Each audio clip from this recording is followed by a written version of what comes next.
Hi, welcome to Bookie. Today we are going to unlock the book The Shortest History of Europe. We know that there are many ancient civilizations from different parts of the world. Still, the foundations of modern civilization, namely democracy, the concept of human rights, and the Industrial Revolution, all originated in the recent history of Europe. Not only did these ideas affect Europe, but they have also had a profound impact on the development of the modern world. It begs the question, why Europe? How did these foundations of civilization develop? And how did European civilization originally start? We may have some background knowledge acquired from literary works and films. However, we might still be confused when talking about certain historical periods and events, such as the Classical Era, the Middle Ages, the Crusades, and the Renaissance. When thinking about history books, what comes to mind is voluminous works filled with long lists that include people, events, and timelines. It's easy for people to lose track of what they have just read, or they might simply lose interest after only a few pages. So, is it possible to quickly obtain a clear overall understanding of European history?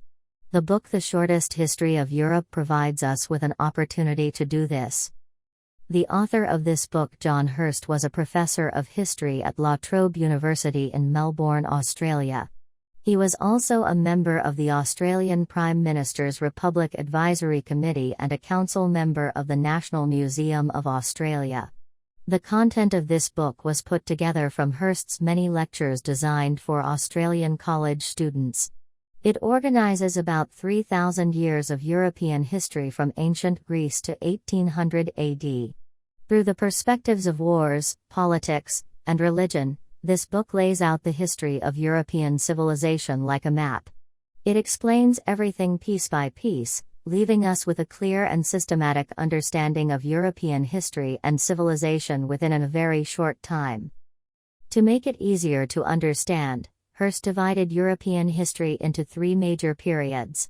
He first explored the Classical Era, which is the period before the fall of the Western Roman Empire in 476. He then moved on to the Middle Ages, which lasted from 476 to around 1400. Finally, the Modern Times section deals with the period after 1400. In the following Bookie, we'll unlock the book following the order of these three historical periods. First, let's look at some of the elements that made up European civilization during the Classical Era. When tracing the origin of European civilization, no one can avoid ancient Greece. In the Classical Era, Greece was not a unified political entity, but rather a broad geographical concept. Different Greek city-states had different political systems, but people could travel among those city-states freely. We know that Western philosophy, science, medicine, art, mathematics, and politics can all be traced back to ancient Greece. Exactly how clever were those ancient Greeks that created such brilliant civilizations? We can get a glimpse into their way of thinking from mathematics.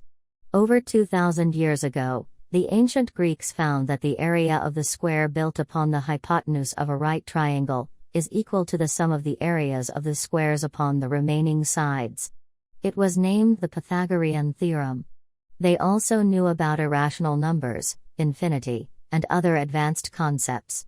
While other ancient civilizations saw mathematics simply as a problem-solving tool and lacked systematic theories, the ancient Greeks emphasized propositions, axioms, formal logic, deductive methods, and proofs.